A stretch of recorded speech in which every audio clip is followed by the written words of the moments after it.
Hello, everyone. Welcome to Mirantis Labs Tech Talks, where we dive into cloud native topics, use cases, tutorials, and many more to educate you all. I'm Avinash Desiredi, Senior Solutions Architect and Developer Advocate here at Mirantis. Joining me today, Eric Gregory, Senior Technical Writer at Mirantis, to talk about serverless computing and how it can be done in Kubernetes using Knative. Welcome, Eric. Thank you so much for joining me here today. So just before we dive in, can you just introduce, tell me, tell us little bit about yourself, please? Absolutely. Thank you so much, Avinash. Like Avinash said, today we're going to be talking about serverless on Kubernetes using Knative. And I'll go ahead and share our slides that we'll be working with today.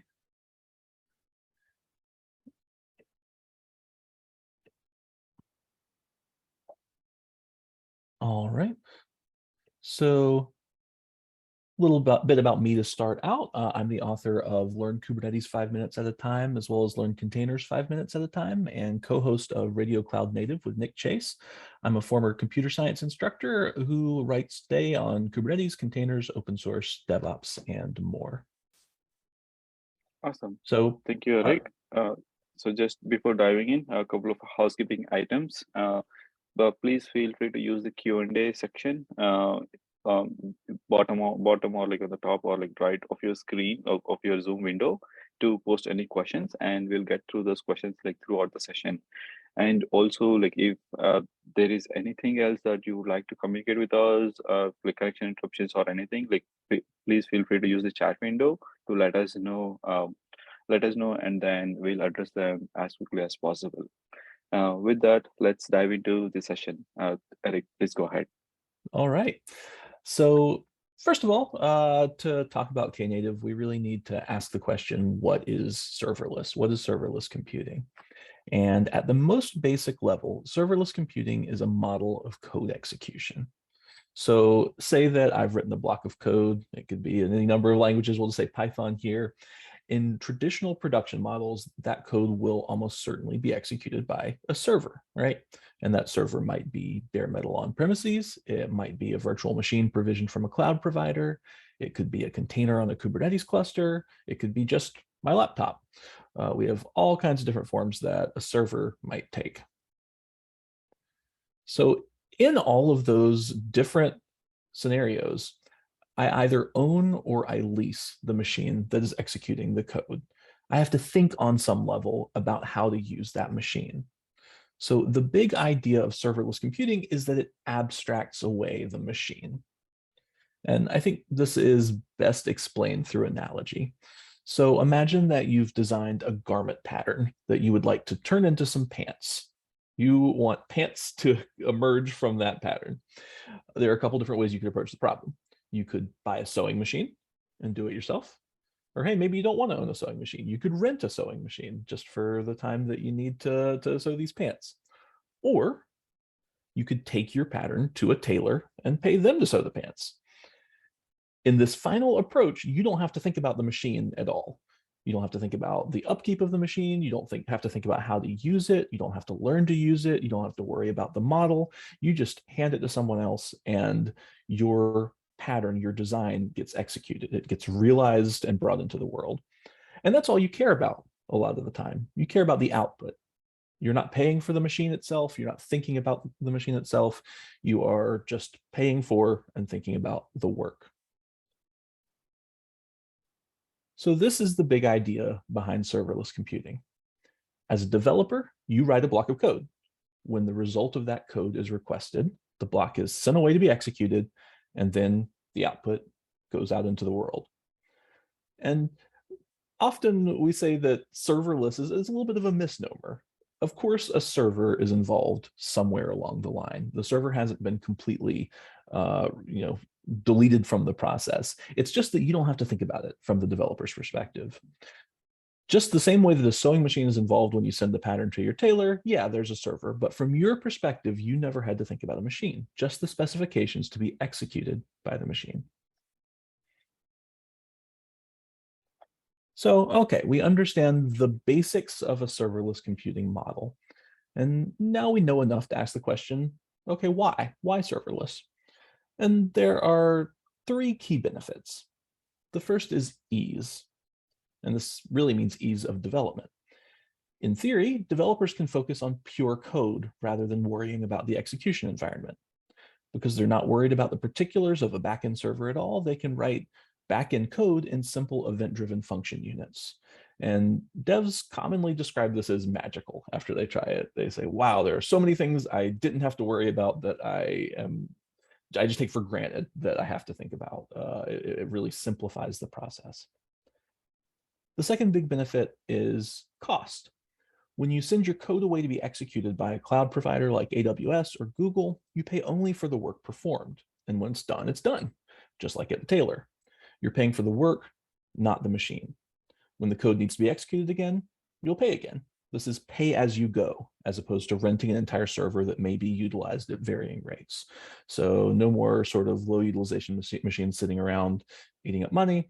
It's just when the workload needs to be executed, it's executed. And then finally, scale. If you're not dealing with the machine at all, then you're not worrying about how it scales. That's on the cloud provider. And given the pay-as-you-go model, your system is elastic. If demand for a given unit of code rises, the provider will handle the scale up, bounded by their capabilities and the assurances that they've made to you. And if there's zero demand for your code to be executed, then there's zero resource utilization. And this is a phrase we're going to see come up again later, scale to zero. So we're just down at nothing because there's no demand. So let's consider a concrete example. Lambda is AWS's popular serverless offering. When you use Lambda, you log into the AWS management console and enter code in one of the platform's supported languages. Then you identify one or more types of events that will trigger the code. Often the event will be a request at an API gateway, but there are many other possible triggers as well. And we'll take a look at this briefly. We're not diving deep into Lambda, but it can be useful to see it as one model of serverless execution, so we can kind of compare that to Knative later on. All right, so I'm in the Lambda management console over here, and I have a really, really simple Node.js app called random reads, and it has an array where it's storing a couple. Yes. Sorry for interrupting. If you don't mind, can you just like zoom in a little bit? It's too small. Yeah, absolutely. Thank you. All right, so we've got our code, and our code's really simple. We just have an array storing some different books, and then we are getting a random integer and using that to randomize the book that we're selecting from the array. And then we are sending out a JSON string in response to an asynchronous event. All right, so here's our code. Notice if you're familiar with Node.js, we don't have express even here. This is really, really simple JavaScript. And the way that Lambda models this is we have our random read code right here, and then we have a trigger. And I've added the trigger of an API gateway. So if we make an HTTP call, then we'll get our response. So we can test this. And cool. We sent a test HTTP request, and we got our response. We got a random book recommendation, and we could implement that on the front end if we wanted to. Okay, so let's come back to our slides. All right, so we've seen how really straightforward something like AWS Lambda can be. We're really, really focused on that code and the events that trigger that code. So, okay, that gives us some background on the basics of serverless computing and then one popular, cloud providers hosted way of implementing this idea. So now let's turn our attention to Knative. So Knative is an open source project that describes itself as a platform agnostic solution for running serverless deployments. In other words, it's a system built on top of Kubernetes that enables the same serverless development patterns we just saw on AWS Lambda. And the fundamental there is that developers define functions as services and the events that will trigger those functions. So instead of being dependent on one cloud provider, the way you would be if you're using AWS Lambda or one of the competitors from Microsoft or from Google, a Knative-driven serverless platform can be hosted anywhere. It can be hosted on a range of cloud providers or even on-prem. Knative originated at Google, like Kubernetes, and the CNCF accepted it as an incubating project in early 2022, just in March. So, okay, that raises the big question. Why would we want a serverless platform on Kubernetes? And you might reasonably ask, okay, if the point of serverless computing is to abstract away the machine, why would we run a serverless platform on Kubernetes? And the answer is that you're not locked into a particular platform. Since the underlying Kubernetes substrate is portable, your serverless platform is portable. So leveraging serverless means rethinking the way developers write code. It can feel magical, it can abstract away a lot of the complexity, but many teams are going to be wary of writing code in a way that locks them into one company's ecosystem. So if an organization uses a platform-agnostic serverless system, their developers get the benefits of a serverless approach, but with the peace of mind that their code isn't dependent on a particular cloud provider. They're not going to be locked in there.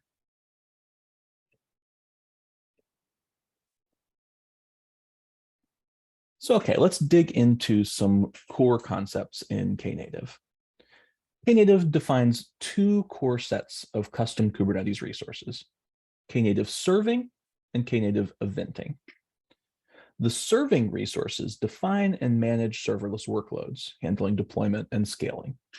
The eventing resources define and manage the architecture that enables events to trigger workloads.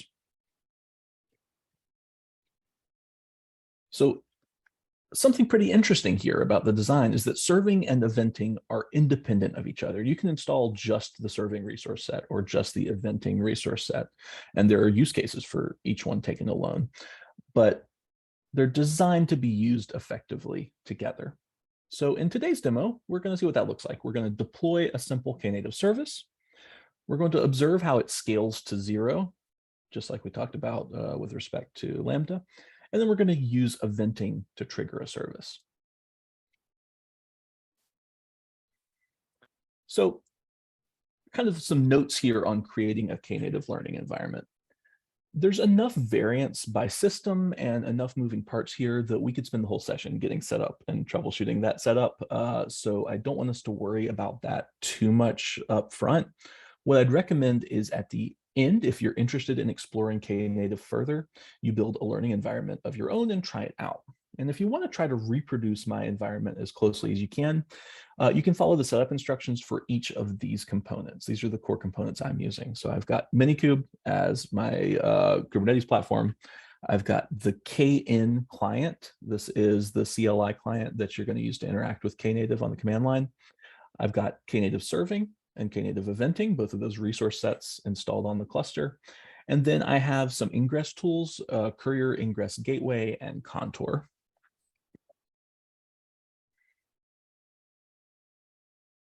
All right, so deploying a Knative service. There are two ways we can deploy a Knative service. We can do it imperatively through the KN command line client, or we can do it declaratively by applying a YAML manifest. Now, of course, often we talk about declarative deployment kind of being the Kubernetes way, but since we're exploring our Knative tools here, let's take a look at the KN command line client and do things with that. So I'm going to deploy a really simple service called Howdy. That's just going to give us a Howdy message. It's going to say hi, and it's going to count the number of times that that resource has been requested in its current lifespan. And we'll see why that matters a little bit later. But I'm going to pop over here to the command line. All right, so we're going to enter the command kn. That's going to invoke the CLI client. Then service create. So we're creating a Knative service. Remember that. That's going to come up in a moment. And then we're creating one called Howdy, and we're using an image just from Docker Hub that I've hosted there. And it's going to take a moment to go ahead and deploy the service. So we see there in about 11 seconds, ready to serve. So, all right. I'm going to bounce around a little bit between screens. So let's look at what we just did, essentially. So if we were to write a manifest for the Knative service, which we could have done for a declarative deployment, it might look a little something like this. Our API version would be serving.knative.dev/v1. Our kind would be a service. And this is different than just a vanilla Kubernetes service. We'll talk a little bit about that in a moment. In our metadata, we have the name, howdy, and then we've defined the container image as the exact same thing that we defined with the imperative deployment. And those are the key bits. So now we can go back to the command line. We can view our services with kn services list. And here we have the URL at which that can be accessed. We've got the name of our Knative service. We have what's called the latest revision, and revisions are essentially instances within Knative. So you might have later revisions where you've changed the code and you'd have new instances realized from that. We've got the age, we've got the readiness. All right. Now, if we want to test our new service with the kind of environment that I've created here with Minikube, we are going to need to open a Minikube tunnel, and we can do that easily enough. So we're going to run sudo minikube tunnel howdy, and then I need to enter my password there, and then great, our tunnel starts and our ingress services are going to use that. So now we can either in the browser or just using curl, we'll just use curl, we can access our Knative service. And it's worth paying attention. That took a little bit of time to spin up, right? What if we do it again? Oh, that was super quick. So we'll do it again. And we see that our count over here is keeping track of how many times we've called that. Okay, we're gonna leave that alone for a moment, but we'll come back to it. Okay, so I've alluded a couple times now to the differences between a Knative and a Kubernetes deployment, and specifically between a Knative and a Kubernetes service. So how is this whole process different from standard application deployment on Kubernetes?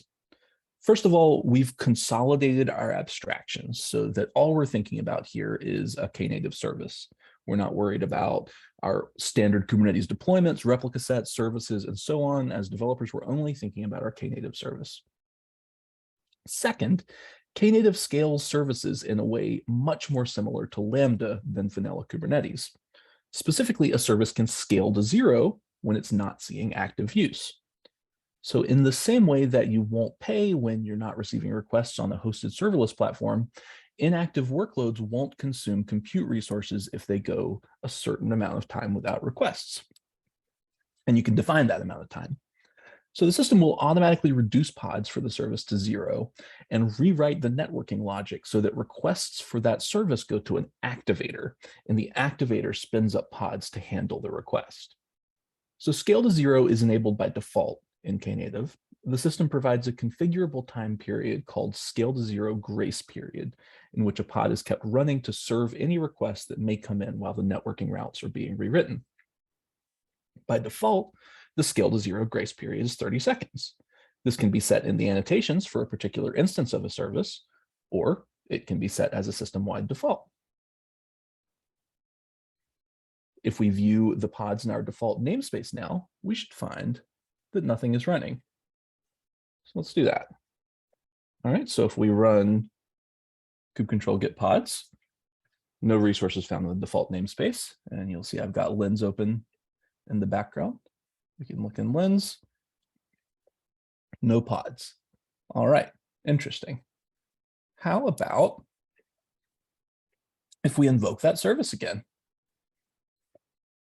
And notice again, it's taking a little longer to spin up because we had to get a new pod going. If we kubectl get pods now, hey, look at that. We have a howdy deployment. If we hop over here in lens, we can see our deployment as well. So that tells us a little something about what's happening underneath the hood here. Curl again. All right, look, up here, we started over. We started this this count over because this is a new lifespan. This is not the same pod that was running before. It was activated on request because there was not currently a pod running that could satisfy that request. And if there are no further requests for 30 seconds, this one's going to go away too. So a pod was spun up on request, and it scales right back down to 0 after the scale 0 grace period. All right, so far, everything we've explored has been part of the Knative serving resource set. But before we finish... Yeah, sorry. So before we just continue, like, there are a couple of questions, I think, like, which are related to previous sections. I think we can just take them. So the first one is, like, what is the difference between Lambda and Knative? Great. I know, like, you asked, you touched briefly about it, but if you can elaborate, that would be helpful. Yeah, so the difference here ultimately is that Lambda is being hosted by Amazon, right? So if you're using Lambda, you're writing your code with Lambda in mind, yeah, and you're going to have to keep doing that. Your code's not particularly portable, whereas using KN, which is the command line client for Knative, using Knative more generally, you can have a Knative implementation on top of Kubernetes anywhere you like. You could host that on AWS and you'd still control how you want to deploy, if you're going to move elsewhere, if there are better prices for the compute that you're consuming with another provider, you can migrate there relatively easily, or it could be self-hosted even.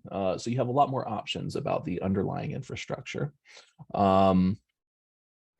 I see another question. Knative service looks like Acorn. Does it have any difference? I wish I was more experienced with Acorn and able to answer that. That's on my list to explore, pretty high up on my list, but I'm not too familiar with it at the moment, so I can't speak to that, unfortunately.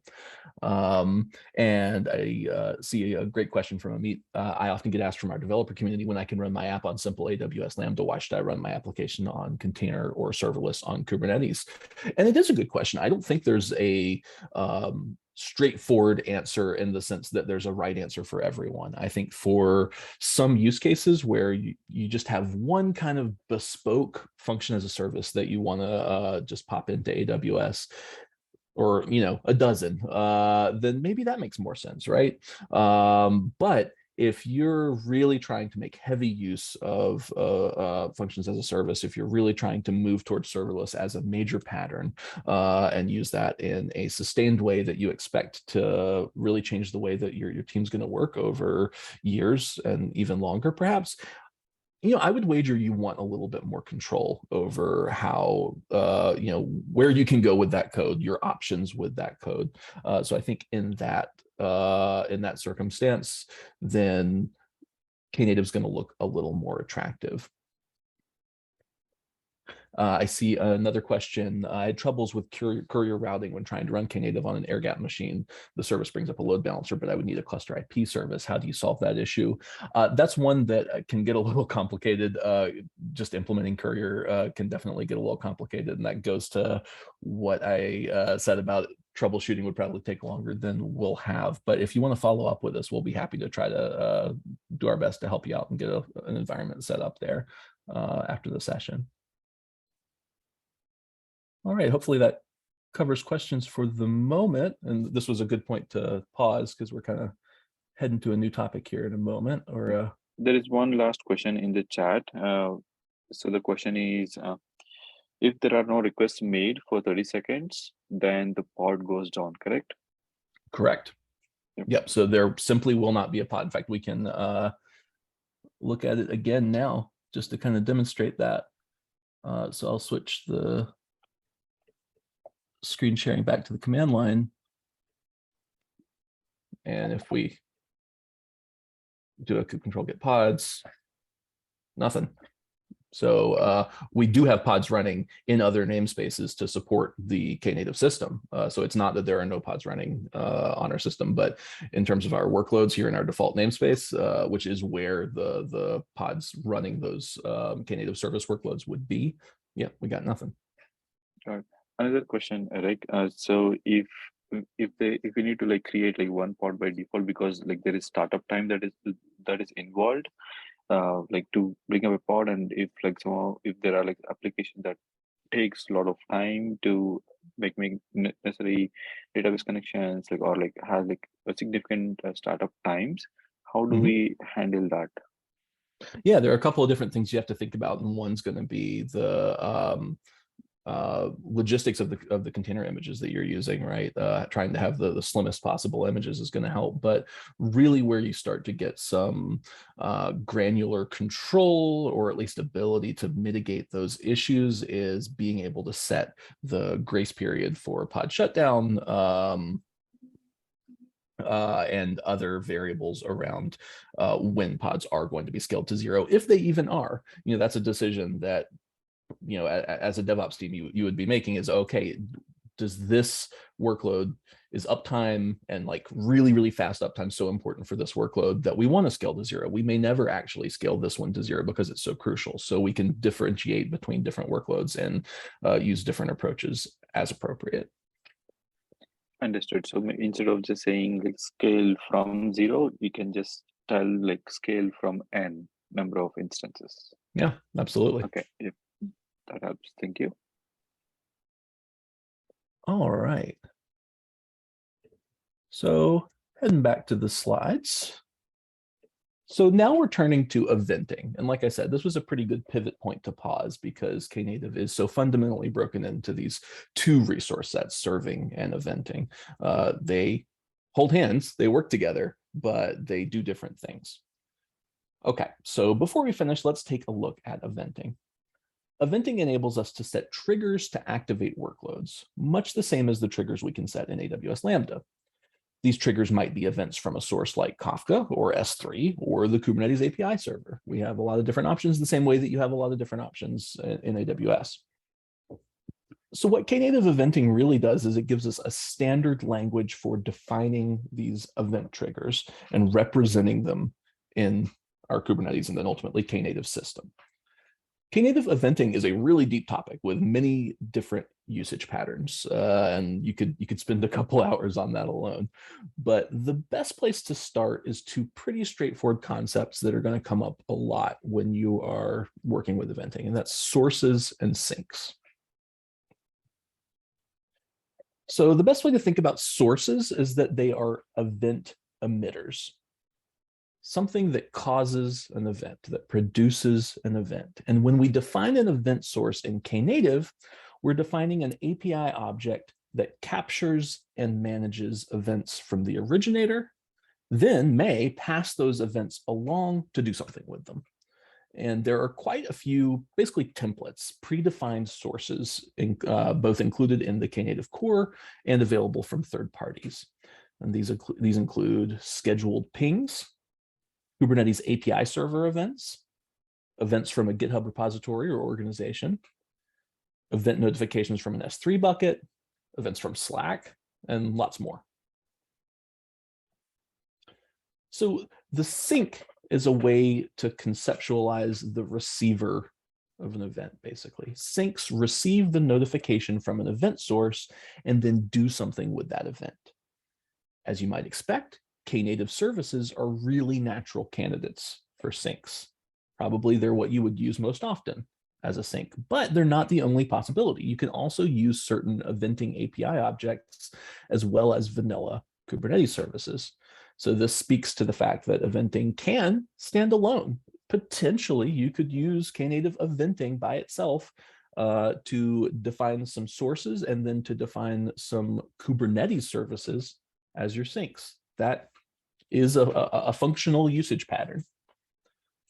Okay, we've already deployed a Knative service, which we said is probably going to be our most natural candidate for a sink. So let's go ahead and use that as a sink. Below is a manifest for an event source that will ping our Knative service, which already exists, every 2 minutes, and send along a small JSON payload.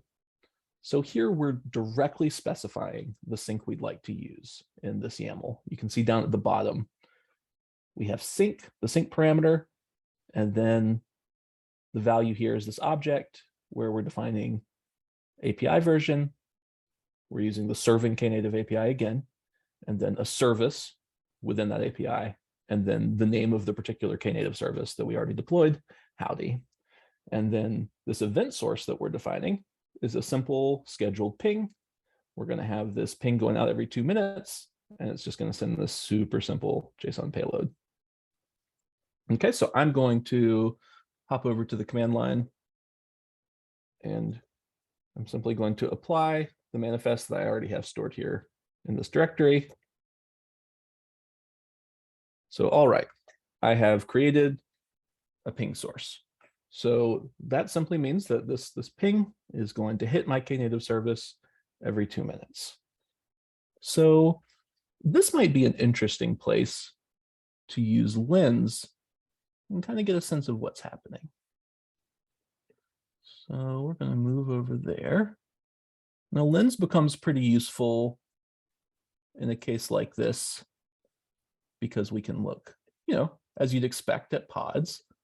We don't have any right now, okay? But we can also scroll down and we can look at events. And here, we're gonna see these events start to pile up over time. We can also, while we're at it, look at custom resources, of which we're using quite a few right now. So we're using the Knative API. We have a service here. We can also look at our ping source that we created, and we can manage these. So if we wanted to delete that, we could do that from here. But I'm interested in our events.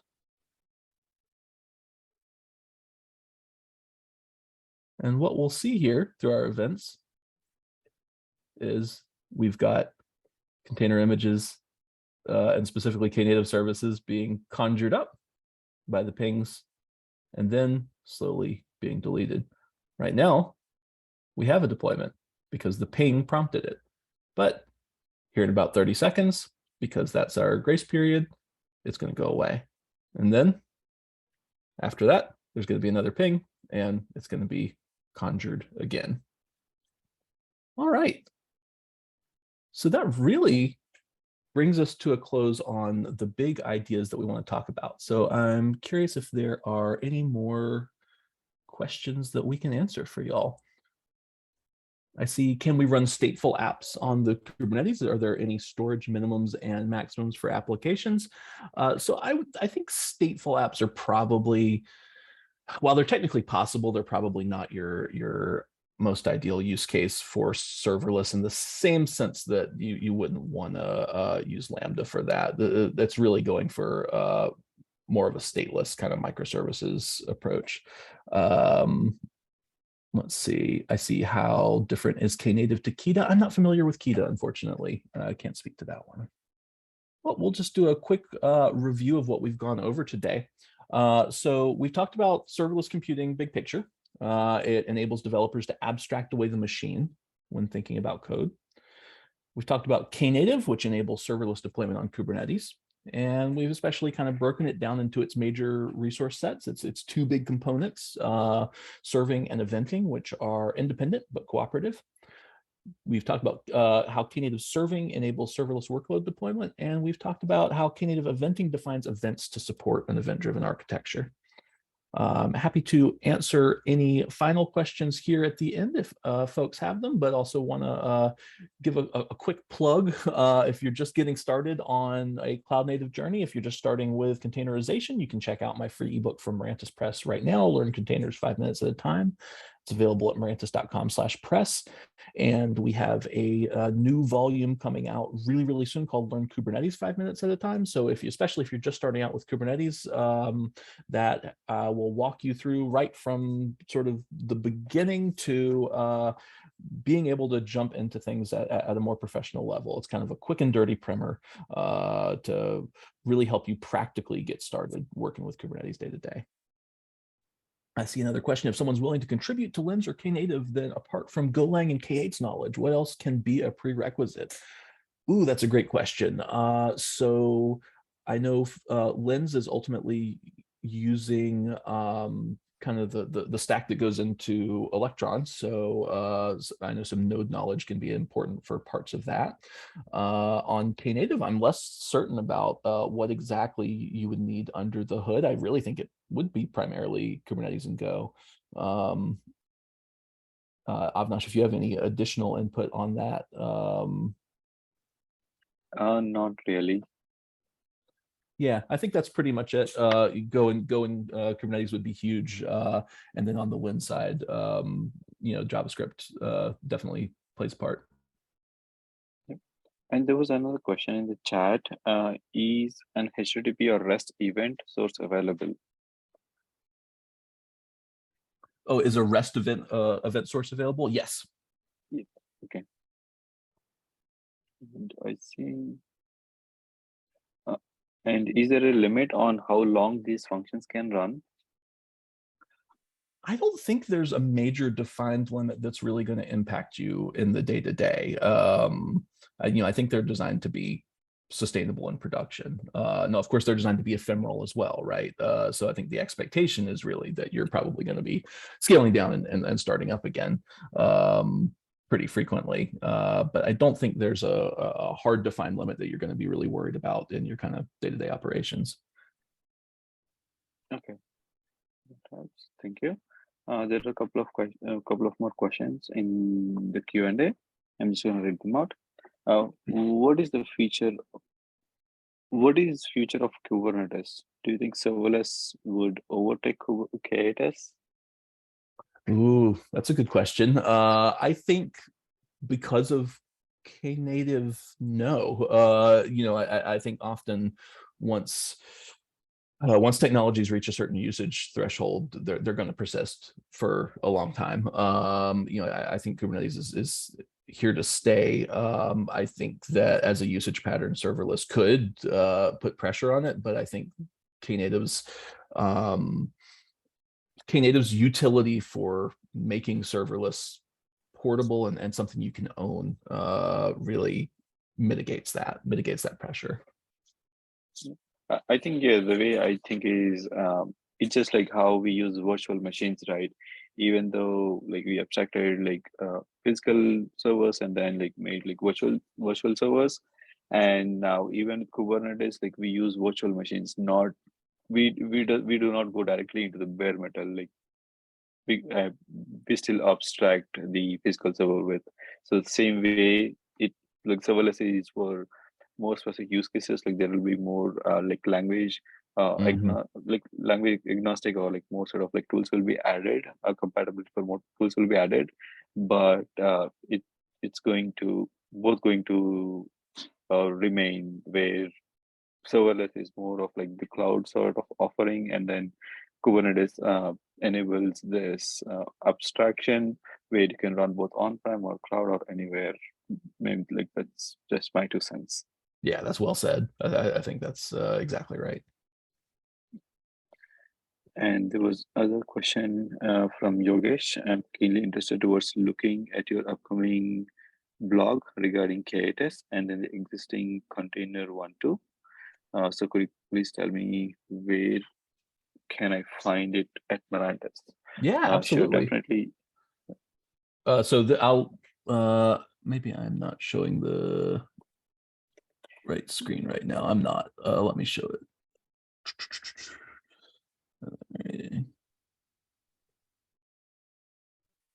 So at this URL, www.mirantis.com/press, you can get the container. It's a full-length ebook, so you can get the container book right now. And that is where you will be able to find the Kubernetes ebook. It'll also be free, and that should be in the next few weeks. So you can just keep an eye out there. Or if you're watching any of our social media channels or something like that, you'll see notices when it's released there as well. And hope you find that useful. Okay. If there are any other questions, do post them in the chat now. In the meantime, Eric, we can go to the next slide. Okay. So like there are so the Mirantis Lab Tech Talks have Mirantis Labs Tech Talks happens weekly on every Tuesday, and next week we have a session on OPA Gatekeeper, which helps to set up guardrails on the Kubernetes clusters, so you can protect your cluster uh, from any unwanted workloads that will be running. For example, if a user wants to just deploy the workload without like certain labels or like certain parameters like resource constraints, they can be restricted with the help of OPA gatekeeper. So that's like one example. And during the session, I'll be like deep diving into like different concepts as well as and examples on or like the real time use cases on how OPA Gatekeeper can uh, help securing the cluster, and it is also like it also like reduces like your best practices documentation. So you're like converting best practices like the documentation into the actual implementation. Like the other way, like we put it as best practices as code. So please join in. And it will be a very awesome session, and we can dive into like the concepts with a and its demo rich. And the other event that is happening is like Team Lens is going to be at KubeCon in person. Feel free to if you are like coming to KubeCon, feel free to like stop by the booth, learn more about Lens, and also like get some swag. Yeah, I'll be there as well. In fact, we'll have print copies of the book I was just talking about. So if you want to say hi, please do. Yep, yeah, I'll be there as well. So feel free to say hi. Yeah. Okay, and we can go to the next slide, Eric. Okay, and Team Mirantis is hiring for several positions. Feel free to check out mirantis.com/careers if you would love if you like to like join Team Mirantis, and we would love to consider your application, and then we can work from there. Uh, and that's all for now. And thank you so much for joining us today. Thank you so much, Eric, for going through like the different concepts of serverless. I know just a little bit about serverless, and most of us here do. And this was very helpful to kickstart the serverless computing journey for us. It was a lot of fun. Thanks for having me. Yeah. In that, thank you so much. And one other housekeeping item is you will be receiving an email with the recording link and then the link to the slides as well. So from there, like if you have any other questions, you can respond back to that email, and then we'll be happy to connect with you and guide you through the next steps. With that, thank you so much again, everyone. Thank you so much, Eric, for joining me here today. And there is one last question.